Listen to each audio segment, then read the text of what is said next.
Hey, welcome back to JB Breaks Free. I hope you're having a great day, a blessed day, and getting 1% better than yesterday, and breaking free from whatever is holding you back. I'm doing the same today. Very productive. Very happy today.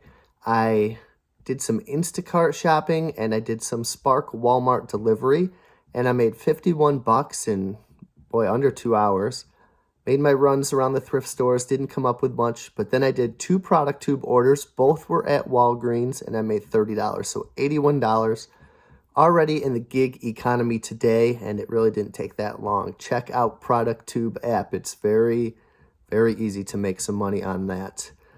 Today's topics, I want to talk about a Bible verse, Romans 12:12, that jumped right out at me today. I want to talk a little bit about Mark Twain.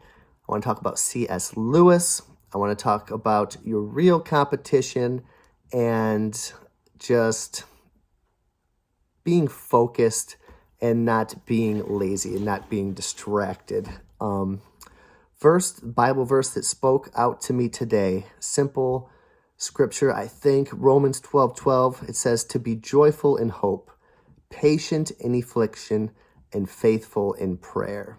And I don't know, I just love that. I love reading that. To be joyful in hope, to have hope in God.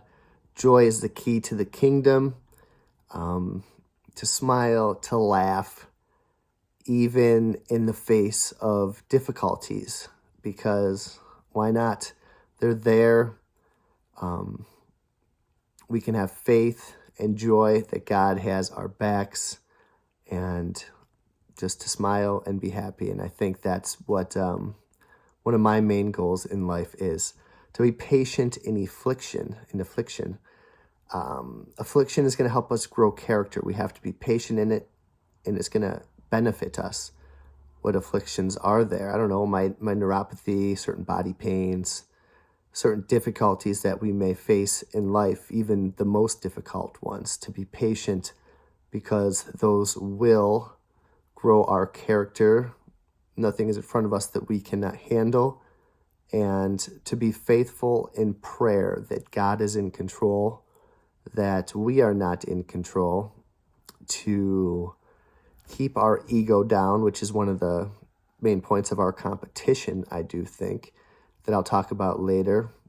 And just to be faithful in that relationship, that everything is going to be okay, that God's in control, and be joyful, to be patient, to be faithful. I think I can be those 3 things today and take it one day at a time and one prayer at a time, and I will try to do that. Then I got thinking about this Mark Twain quote, and it says, worrying is like paying a debt that you don't owe.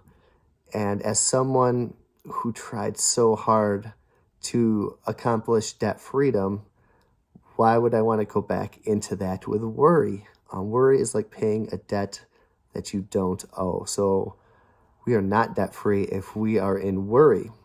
And I think that can tie into the scripture for today, to be joyful in hope, to be patient in the affliction that we might be worried about, and to be faithful that things will work out.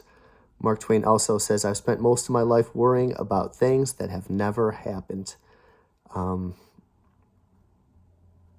We suffer more in imagination than we do in reality. That is a quote by Seneca from about 2,000 years ago. Don't suffer in imagination. Be joyful in hope and have faith in your prayers.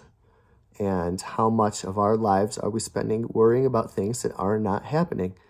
Very wise men have said it throughout thousands of years, so we have to make sure that we can break free from that and stay present and stay joyful. And do not go into worry debt. Talk to Mr. Teller. We talked about that with the magic of thinking big. Positive or negative thoughts, only withdraw the positive thoughts, and only deposit the positive thoughts also. And then we will not go into worry debt. I like it. C.S. Lewis has a quote that says, the future is something which everyone reaches at the rate of 60 minutes an hour. Whatever he does, whoever he is.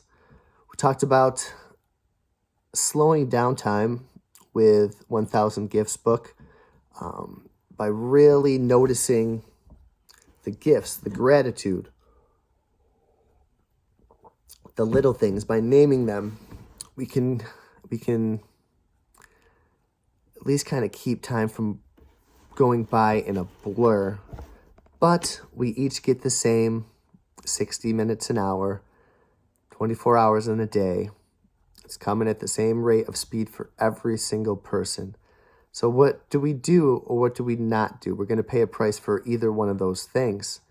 How are we going to spend that time? How are we going to make the best of that time? Well, the only competition that we have is not with others, it's with ourselves. And how can we better ourselves 1% better every single day?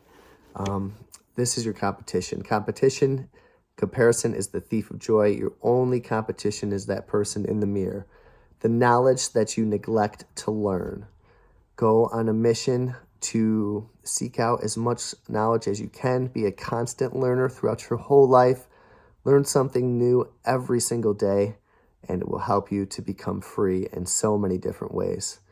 Lack of discipline. Discipline equals freedom. If you have a lack of discipline, that is something that you have to remedy. Procrastination, how can we stop it? We can take action. We can do it now. We don't have to wait. Take advantage of the time because we only have a certain amount of time. We have to make the best of it. Distraction, stay focused. Don't be pulled around like a puppet, like Marcus Aurelius says. Don't be divergent of multiple different impulses. I want this, I want that. Stay focused, get the job done, be disciplined with your work, and it takes knowledge to get those things done. Your bad habits are your competition. Are they costing you? They certainly could be costing you money. They could be costing you time. They could be costing you your life. They could be costing you your relationships. Your self-doubt is your competition. What do you want to do? What do you want to learn? Are you doubting your discipline? Are you procrastinating because of your self-doubt? Are you distracting yourself because of your self-doubt? Are you partaking in bad habits and vices because of your self-doubt? Action cures fear, like we talked about in The Magic of Thinking Big. Think positive, isolate that fear, and take action to overcome it. And your ego, the ego is the enemy. That is also your competition. It can get you into wanting to control things that cannot be controlled. It can put you into negative thought loops. It can make you distracted, procrastinate.